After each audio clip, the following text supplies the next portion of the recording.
आप सभी को धनत्रयोदशी अर्थात धनतेरस के पर्व की हार्दिक शुभकामनाएं। भगवान गणेश, धनवंतरी और भगवान कुबेर और माँ लक्ष्मी की कृपा सदैव आप और आपके समस्त परिवार पर बनी रहे। दोस्तों, आज की वीडियो में मैं आपसे बात करने वाली हूँ धनतेरस के बारे में। धनतेरस जो कि कार्तिक मास की कृष्ण पक्ष की त्रयोदशी तिथि के दिन मनाया जाता है और इसी दिन से प्रारंभ हो जाता है दीपावली के पंच पर्व का। तो साल 2023 में धनतेरस मनाई जाएगी 10 नवंबर 2023 को, यानी कि शुक्रवार के दिन। ऐसी पौराणिक मान्यता है कि आज ही के दिन समुद्र मंथन से अमृत कलश निकला था और देवताओं के वैद्य धनवंतरी अमृत कलश को लेकर प्रकट हुए थे और इसलिए अच्छा स्वास्थ्य प्राप्त हो, इस कामना से भगवान धनवंतरी की पूजा धनतेरस पर की जाती है। इसके साथ ही देवताओं के कोषाध्यक्ष कुबेर देवता की पूजा की जाती है और माँ लक्ष्मी और गणेश की पूजा तो की ही जाती है। तो विशेष रूप से आज के दिन यानी कि धनतेरस के दिन 4 देवता जिनकी आराधना हमें जरूर करनी चाहिए, भगवान गणेश, माँ लक्ष्मी, धनवंतरी देवता और कुबेर देवता। तो आज की वीडियो में आप जानेंगे कि भगवान गणेश, माँ लक्ष्मी, कुबेर देवता और भगवान धनवंतरी की पूजा किस प्रकार से धनतेरस के दिन हमें करनी चाहिए, पूजा का शुभ मुहूर्त क्या होगा, पूजा की विधि क्या होगी। और हाँ, धनतेरस के दिन विशेष रूप से 13 दीप दान किए जाते हैं, 13 दिए प्रज्वलित किए जाते हैं। तो आज की वीडियो में आप ये भी जानेंगे कि वो 13 दीप दान आपको कब करना है, कैसे करना है, कहाँ करना है। और इसके साथ ही 13 दीप दान करने के कारण भी जानेंगे, क्यों हमें ये 13 दीप दान करने चाहिए। यम का दीप आप किस प्रकार से प्रज्वलित करेंगे, कहाँ प्रज्वलित करेंगे, संपूर्ण जानकारी आपको आज की वीडियो में मैं शेयर करने वाली हूँ। तो वीडियो बहुत महत्वपूर्ण है, पूरा जरूर देख लीजिए।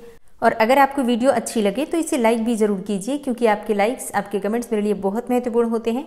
यही एकमात्र जरिया है जिनसे मुझे पता चलता है कि आपको ये वीडियो अच्छी लगती है और आपके लिए ये वीडियो उपयोगी है। तो अगर वीडियो अच्छी लगे तो लाइक तो जरूर ही किया कीजिए।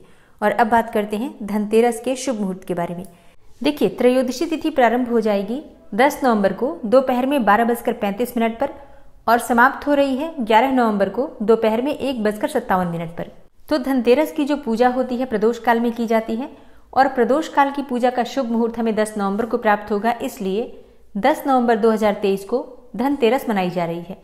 और जो भक्त प्रदोष का व्रत धारण करते हैं, प्रदोष का व्रत 10 नवंबर 2023 शुक्रवार को ही रखा जाएगा। तो बात करेंगे धनतेरस के पूजा के शुभ मुहूर्त के बारे में, लेकिन उससे पहले जानते हैं कि पूजा की विधि क्या होगी। देखिए, शाम के समय हमें प्रदोष काल में पूजा करनी है धनवंतरी देवता, भगवान गणेश, कुबेर और लक्ष्मी माता। तो बिल्कुल साधारण सी, बिल्कुल नॉर्मल पूजा जैसे आप प्रतिदिन करते हैं, उसी प्रकार से आज के दिन भी धनतेरस की पूजा की जाती है।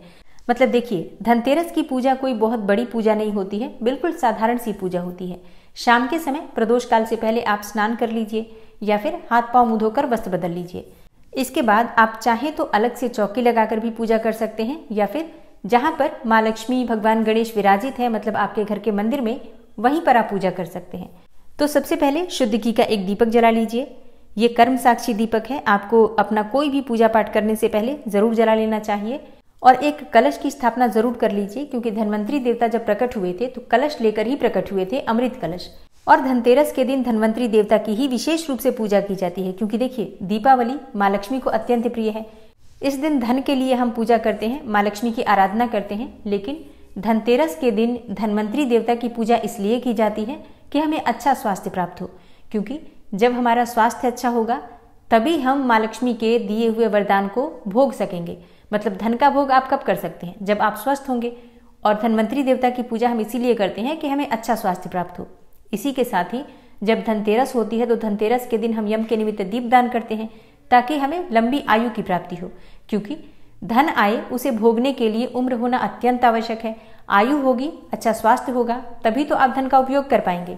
कितना भी धन हो आपके पास और आपके पास अच्छा स्वास्थ्य ना हो, आप निरोग ना रहें, स्वस्थ ना हो, या अगर आपके पास लंबी आयु ना हो, तो उस धन का उपयोग फिर कौन करेगा।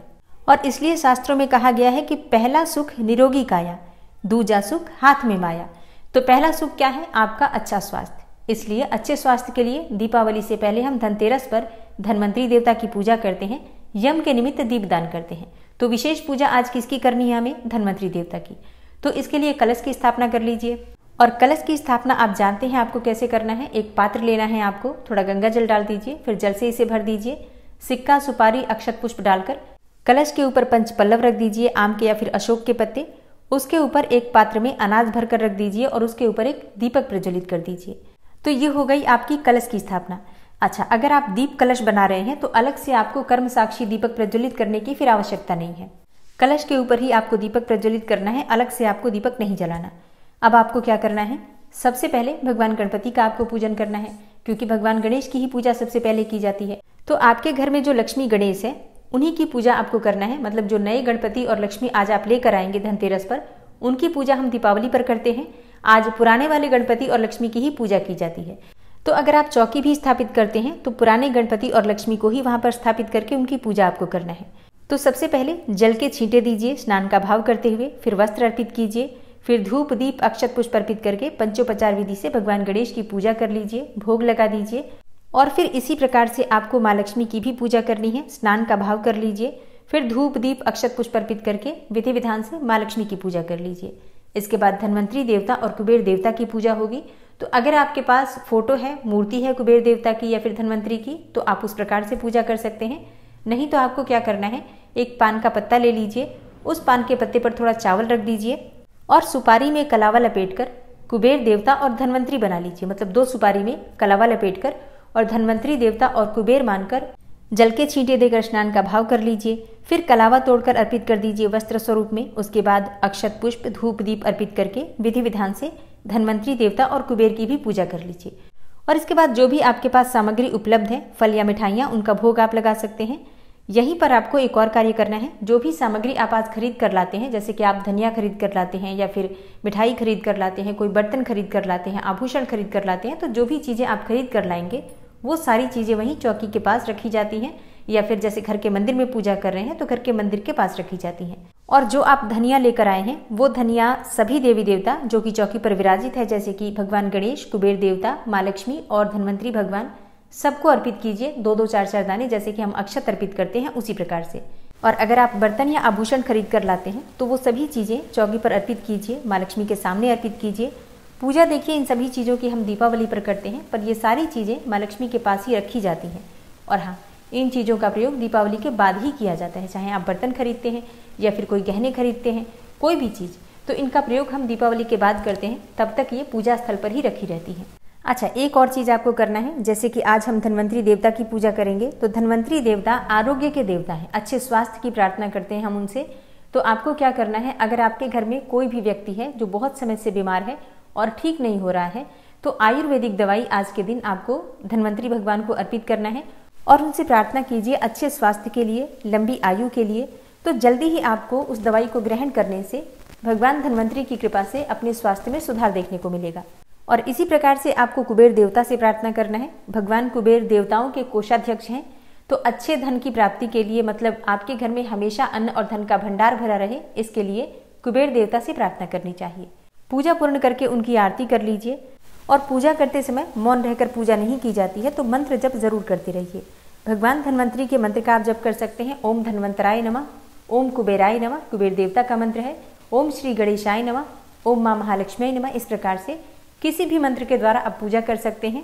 और अब बात करें धनतेरस की पूजा के शुभ मुहूर्त के बारे में, तो देखिए धनतेरस की पूजा प्रदोष काल में की जाती है। शाम के समय वृषभ लग्न में अगर धनतेरस की पूजा की जाती है तो स्थायी रूप से माँ लक्ष्मी हमारे घर में वास करती हैं। तो वृषभ काल का समय रहेगा शाम को 5:47 से शाम को 7:43 तक।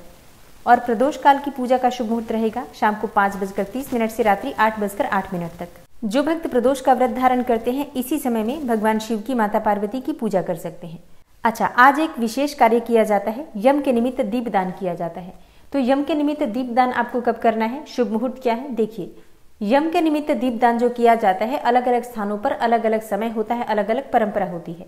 जैसे कि कई स्थानों पर शाम को संध्या काल में, मतलब प्रदोष काल में दीपदान किया जाता है, और कई स्थानों में देर रात्रि में, जैसे कि जब शाम को खाना पीना हो जाता है, मतलब सब लोग खा पी कर सो जाते हैं, उस समय देर रात में यम के निमित्त दीपदान किया जाता है। तो आपके यहाँ जिस प्रकार से किया जाता है, मतलब जो नियम आपके यहाँ आपके परिवार में है, उसी प्रकार से आपको यम के निमित्त दीपदान करना चाहिए। और अगर आप संध्या काल में, मतलब प्रदोष काल में यम के निमित्त दीपदान कर रहे हैं तो शुभ मुहूर्त रहेगा शाम को 5:30 से शाम को 6:49 तक। मतलब प्रदोष काल का जो समय है उसी समय में यम के निमित्त आप दीपदान करते हैं। और अगर आपके यहाँ देर रात्रि में यम के निमित्त दीपदान करते हैं तब तो आप जैसे कि अपने घर के अनुसार देख लीजिए, जैसे ही घर के सारे काम खत्म हो जाते हैं, सब लोग खा पी कर सो जाते हैं, मतलब एक जगह स्थिर हो जाते हैं, तब आप दीपदान कर सकते हैं। और दीपदान कैसे करना है, किस चीज़ की बाती लेनी है, किस चीज़ का तेल लेना है, ये सारी जानकारी आपको चैनल पर वीडियो अपलोड है उससे मिल जाएगी। और अब बात करें खरीदारी के शुभ मुहूर्त के बारे में, तो देखिए खरीदारी आज के दिन आपको दोपहर में जैसे कि त्रयोदशी तिथि प्रारंभ हो जाएगी उसके बाद से कभी भी की जा सकती है, लेकिन जो राहु काल का समय होता है उस समय में खरीदारी नहीं करनी चाहिए। और 10 नवंबर को राहु काल का समय रहेगा सुबह 10:48 से दोपहर में 12:10 तक। तो जैसा कि आप देख सकते हैं कि त्रयोदशी तिथि प्रारंभ होने से पहले ही राहु काल समाप्त हो जाएगा, तो दोपहर में 12:35 के बाद आप कभी भी खरीदारी कर सकते हैं। अब कई प्रश्न आ रहे हैं कि आज के दिन हमें क्या खरीदना चाहिए, क्या नहीं खरीदना चाहिए। देखिए आज के दिन आप कोई भी वस्तु जो कि आपके घर के सुख समृद्धि के लिए आवश्यक है खरीद सकते हैं। जैसे कि आप चाहें तो गाड़ी खरीद सकते हैं, कोई महंगी धातु जैसे कि सोना, चांदी, हीरा, ये सभी चीज़ें आप खरीद सकते हैं। आप चाहें तो बर्तन खरीद सकते हैं, घर खरीद सकते हैं, प्रॉपर्टी खरीद सकते हैं। मतलब आज का दिन खरीदारी के लिए विशेष होता है। कोई भी महंगी वस्तु या कोई भी सस्ती वस्तु आप खरीद सकते हैं। अब जैसे कई लोगों के प्रश्न आए हैं कि क्या हम स्टील के बर्तन खरीद सकते हैं। जी हाँ, बिल्कुल खरीद सकते हैं। जैसे कि कहा जाता है कि आज के दिन पीतल के बर्तन खरीदने चाहिए, लेकिन अगर आप पीतल नहीं खरीद पाते हैं तो आप बिल्कुल स्टील खरीद सकते हैं। चाहे एक चम्मच भी लेकर आइए, लेकिन आज नया बर्तन जरूर खरीदिए। इसके अलावा आप चाहें तो कपड़े भी खरीद सकते हैं। जैसे कि दीपावली पर पूजा की सामग्री है वो भी आज आप खरीद सकते हैं। और जो भी चीज़ें आपको आवश्यक लगती हैं आप सभी चीज़ें खरीद सकते हैं, क्योंकि दीपावली में हमें बहुत सारी सामग्रियों की आवश्यकता होती है, पूजा के लिए भी, डेकोरेशन के लिए भी और स्वयं पहनने के लिए भी। तो आप कोई भी खरीदारी आज कर सकते हैं। आज का पूरा दिन शुभ है। दोपहर में 12:35 के बाद आप खरीदारी कर सकते हैं। अगले दिन तक खरीदारी की जा सकती है, क्योंकि त्रयोदशी तिथि अगले दिन 11 नवंबर को दोपहर में 1:57 तक व्याप्त रहेगी। तो आप अपनी सुविधा के अनुसार किसी भी दिन ये चीज़ खरीद सकते हैं। दीपावली के जो 5 दिन होते हैं, धनतेरस से लेकर दीपावली तक और भाई दूज तक, ये सारे दिन खरीदारी के लिए और किसी भी प्रकार की खरीदारी के लिए शुभ माने जाते हैं। धनतेरस के दिन 13 दीपदान किए जाते हैं। तो वो दीपदान आपको किस प्रकार से करना है, कब करना है, कहाँ करना है और क्यों करना चाहिए, ये जानकारी आपको आने वाली वीडियो में मिल जाएगी। इसके अलावा धनवर्षा पोटली कब बनानी है, किस प्रकार से बनानी है, ये जानकारी भी आपको आने वाली वीडियो में मिलने वाली है। तो चैनल से जुड़े रहिए ताकि सारी जानकारी आपको सही समय पर प्राप्त हो। मिलती हूँ मैं आपसे अगली वीडियो में, तब तक के लिए नमस्कार।